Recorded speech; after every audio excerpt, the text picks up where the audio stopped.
Bonjour, mesdames et messieurs. Ici Steve Léveillé pour Ici au Québec. Ici au Québec, c'est une émission pour vous donner la chance de pouvoir rencontrer des professionnels qui sont dans différents domaines. Maintenant, j'ai décidé de vous faire une surprise. Vous savez, pendant l'été, on se promène.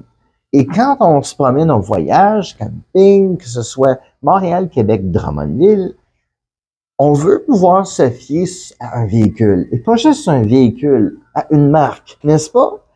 Alors, aujourd'hui, j'ai décidé de vous gâter en vous emmenant chez Drummondville Ford. C'est pas tout là. Je vous invite à venir les rencontrer, même nous faire signe de comment vous avez aimé ça. Sans plus tarder, Frédéric! Bonjour. Allô, allô, bien content de te voir. Moi aussi, ça fait longtemps qu'on ne s'était pas vu. Ben oui, ben oui. Fred, j'aimerais que tu nous parles un peu de ton parcours et qu'est-ce qui t'a amené, parce que je sais que M. Poivert, c'est pas n'importe qui, c'est un artiste dans l'âme qui aime énormément aller vers de la qualité. Alors, je t'écoute. Ben, je suis né dans une Mustang, là. Je pense que ça fait partie de là. OK. Mon père est un grand fanatique de Ford. Oh. Si c'est pas un Ford, c'est de la merde. OK, d'accord. Mot. Fait que, c'est ça. Papa, t'avais raison. Ouais, ben, tu sais, les autres véhicules, les autres marques ont chacun leur force, là. C'est ça. Personnellement, c'est ça. Je suis né dans un Ford. J'ai pas toujours eu personnellement des Ford. J'ai été longtemps avec des Volkswagen. Maintenant, à un moment donné, j'ai décidé. Mon parcours, j'ai travaillé chez Volkswagen, ça n'a pas nécessairement fonctionné. J'avais la Galerie d'Or, comme tu mentionnais, j'étais artiste dans l'ombre. J'avais une Galerie d'Or à Drummondville avec mon ex-conjoint. Ça n'a pas tellement fonctionné non plus. On a vécu le COVID, fait que tout le monde sait qu'est-ce que ça a pu faire dans l'entreprise. Puis après ça, ben c'est ça. J'étais à la recherche de quelque chose qui me permettait d'avancer. OK. Puis j'ai dit, ben, j'aimais l'automobile, j'aimais ce que je faisais chez Volkswagen, mais j'ai dit, je veux une marque qui me représente mieux. OK. Puis j'ai fait le tour des concessionnaires de Drummondville. Oh, d'accord. Mais Ford, c'était mon numéro 1. Je voulais vraiment travailler ici. OK. Puis j'ai bien de la gratitude. Ils m'ont ouvert les portes. Ah, ben, tant mieux, tant mieux. Okay. Il y avait même pas, ils cherchaient personne, puis ils ont dit, on va te faire une place. Oh, d'accord. Puis après ça, ben, j'offre le service le meilleur que je peux offrir. Fait que ça m'a permis de grandir dans l'entreprise. J'ai commencé, j'avais une petite table là-bas en plastique avec une nappe bleue. OK. Là, je suis rendu avec mon bureau. OK. les choses avancent. Fait que, OK. Ben, c'est bien. Donc, de ce que je peux comprendre, c'est dans la philosophie de Ford, c'est d'aller voir vers l'avancement. Exactement. C'est une continuelle amélioration. Autant de nous-mêmes que du produit de l'entreprise. Ben écoute, c'est déjà encourageant parce que très souvent, quand on va dans une compagnie, dans une organisation, c'est captivant, c'est motivant quand on voit qu'on peut graver les échelons. Ouais. Ben, pendant que j'y pense, une question qui m'est revenue de par les concessionnaires, de par Ford, c'est parce que il n'y a pas longtemps, on a commencé sur Steve TV une nouvelle série qui s'appelle Entre femmes.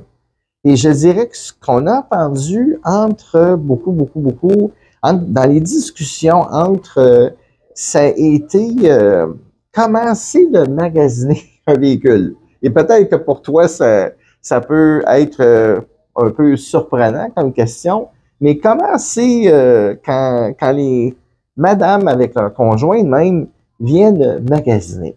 Ben, c'est simple. Oui? Ouais, le but, c'est d'offrir la simplicité. Après ça, les femmes ou les hommes viennent ici, puis c'est de trouver ce qui répond à leurs besoins. Après ça, tu accueilles les gens, tu leur demandes c'est quoi que vous cherchez. Est-ce que vous cherchez un VUS, un petit auto, un gros camion?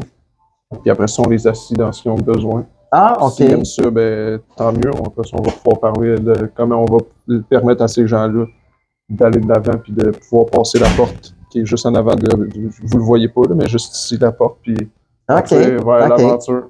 Ben, est-ce qu'il est possible pour toi de le montrer? Tu fais juste... Ben là, c'est juste plate parce que c'est pas... on voit pas des Ford, là. C'est un Toyota et un Mercedes. Ah, OK. Mais il y a la porte de garage là, qui est juste en avant de ces véhicules-là qui va nous permettre... Ben, comme vous pouvez voir quand même, on peut voir la marque Ford sur le bord du mur. Exactement. Mais ce qu'on peut faire subséquemment, c'est montrer les autres véhicules. Mais OK, ça c'est sûr que c'est un bon point de vue. Mais je me suis pas gêné pour demander la question, parce que comme j'ai mentionné, quand j'ai entendu, je me suis mis à penser, j'ai dit, il me semble justement que de donner la vie à la bouche, parce que je me souviens même, l'année passée ou l'année d'avant, j'ai un associé qui cherchait un véhicule, puis il est allé à 2-3 endroits, puis une question qu'il avait demandé, puis à beaucoup de places, ça allait pas nulle part. C'est quand il est venu pour dire « je l'essayerais ». Puis je me souviens par contre que quand tu es allé chez Drummondville Ford, c'est là que la personne lui a dit « veux-tu les clés? » Puis il a dit « pardon ». Ouais. Là, j'ai dit ça, ben oui, c'est vrai que c'est positif. Parce que d'une part, ben, c'est comme embrasser une femme. Quand tu l'as embrassée, tu dis, what, t'attends, n'est-ce pas? Ouais. Quand tu l'as pas embrassée, t'as comme le goût, mais, c'est pour ça que quand tu viens pour t'asseoir dans un véhicule, c'est tellement motivant parce que c'est là que tu peux le réaliser. Exact. Puis, ben, une question qui me vient, par curiosité, dans les modèles présentement qui sont électriques, sont innovateurs, est-ce qu'il y a des modèles qui te viennent en tête? Il y a 2 modèles électriques à 100% ici, c'est le Ford Mustang Mach-E puis le Ford Lightning, le F-150. OK. C'est les 2 modèles 100% électriques. Après ça, on a des modèles hybrides, comme le Escape. On a aussi, dans le fond, le F-150 Power Boost, qui est un modèle hybride. Puis ils vont en sortir plus dans le futur, là, mais pour l'instant, c'est nos modèles. OK, d'accord. Puis, une question qui est rattachée à celle-ci, c'est dans le véhicule électrique, comment a été l'expérience des gens jusqu'à présent? Remarquable, je dirais, là, phénoménal. Là. Les gens adorent leur véhicule. Là. OK. Ils sont très heureux. C'est des véhicules super performants. Ah, ceux oui? qui n'ont pas essayé mettons, un F-150 Lightning, je le dis à tous les gens à qui j'explique ce véhicule-là, c'est comme un auto de course en forme de camion. C'est vraiment, c'est vraiment différent. C'est encourageant, ça? Avec la batterie qui est basse, le centre de gravité qui est bas. Oh! Ouais, c'est vraiment, ça se conduit quasiment comme un auto de course. C'est surprenant. OK, d'accord. J'ai déjà été faire un essai routier avec un monsieur. Il m'a dit, peux-tu l'essayer vraiment comme il faut? J'ai dit, ben, vas-y, amuse-toi. Puis il a pris la pédale au fond. OK. Les 4 roues ont viré de dessous. Fait que ça marche en tabarnouche. Là. OK. Puis le Ford Mustang Mach-E, la même affaire. C'est plus puissant qu'une Mustang 5 litres. Là. Wow! C'est quelque chose à essayer. Est-ce que vous avez compris ce qu'il dit? Parce que je sais que il y a des villes comme Drummondville où est-ce que je vois énormément de gens qui se promenaient dans Mustang. Fait qu'imaginez-vous ce qui vient tout juste de compter là, en allant vers une nouvelle édition. Ouais. Puis après ça, on paye plus de gaz. ça, c'est une autre affaire. Parce que, tu sais, justement, ça marche plus qu'un véhicule au gaz, puis ça coûte pas de gaz. Fait que c'est ça. Ben, oui, c'est en plein ça. Ben, sais-tu, pendant que j'y pense, dans un épisode subséquent, est-ce que tu serais intéressé à nous faire l'expérience de conduite du F-150 Lightning? Je vais vous arranger ça. Bon, ben écoute, parfait. Une autre question pendant que j'y suis. Je suis bon dans les questions, mais je trouve que c'est tellement important. Surtout qu'on a le privilège de rencontrer M. Boisvert. Ben, j'ai le privilège de vous accueillir. Ah, ben, mais en passant, un gros merci. Ben, j'allais te demander, on serait super content, si je peux parler au nom de Entre Femmes, que vos collègues femelles puissent avoir la chance de pouvoir participer à l'émission dans les prochains épisodes. Okay. Parce que pour nous, donner la chance aux femmes de pouvoir s'exprimer, c'est important. Vous arrangez ça aussi. Bon, ben, c'est fantastique. Alors, écoutez, ben oui, vous avez bien compris, la prochaine fois, vous allez être assis dans l'auto. Oui, vous allez être assis dans l'auto. Vous allez même pouvoir rencontrer les futurs collègues de Valérie Bessette. Alors, le temps passe vite, c'est extraordinaire. Mais je vais vous dire, puis un petit détail. On va parler de financement.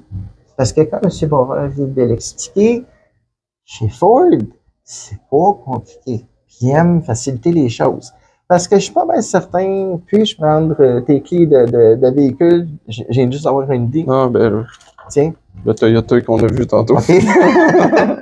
Je vais aussi expliquer ceci. Je suis pas mal certain que lui, ce qui doit lui faire plaisir, c'est signé, vous l'avez? Excusez, c'est pas en bonne marque, là. Ouais. Tiens, livre-là vos clés. Fait qu'on va s'arranger pour que ça soit la même chose pour vous. Alors, au nom de Drummondville Ford, Monsieur Boisvert, qui est ici. D'accord, merci, Steve. Un gros merci. Puis, c'est pas fini. La prochaine fois, on va aller dans un Air Lightning. J'ai bien hâte. Merci beaucoup.